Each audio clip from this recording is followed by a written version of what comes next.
বন্ধুরা, স্বাগতম বাংলা জ্ঞান তরঙ্গ চ্যানেলে। আজ আমরা আলোচনা করব শিবলিঙ্গ কি, এর উৎপত্তি কোথায় এবং কে প্রথমে শিবলিঙ্গে পূজা করেছে।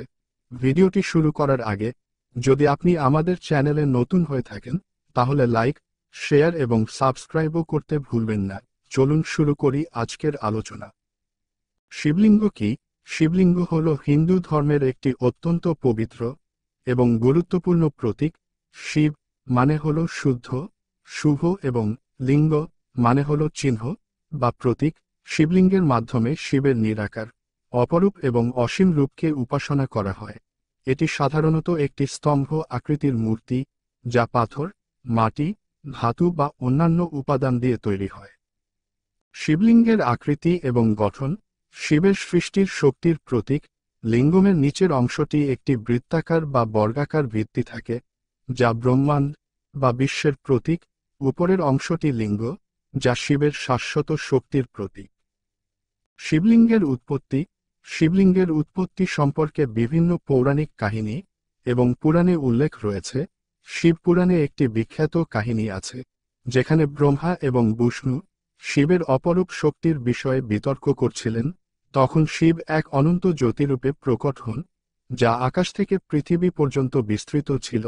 ব্রহ্মা এবং বিষ্ণু সেই জ্যোতি স্তম্ভের শুরু এবং শেষ খুঁজতে ব্যর্থ হন।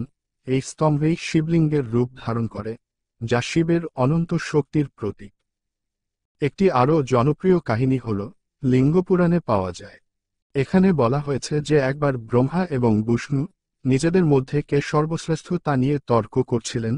সেই সময়ে শিব একটি বিশাল অগ্নিস্তম্ভে পরিণত হন এবং ব্রহ্মা ও বিষ্ণুকে বলেন যে যিনি এই অগ্নিস্তম্ভের শুরু এবং শেষ খুঁজে পেতে সক্ষম হবেন তিনি সর্বশ্রেষ্ঠ।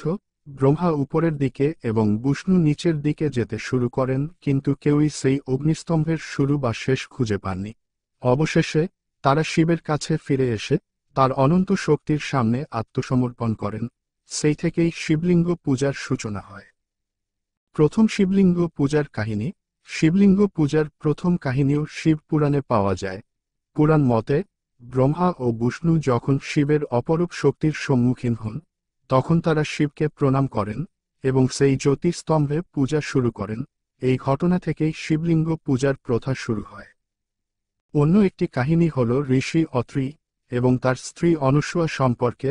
তারা দীর্ঘ সময় ধরে শিবের কঠোর তপস্যা করছিলেন।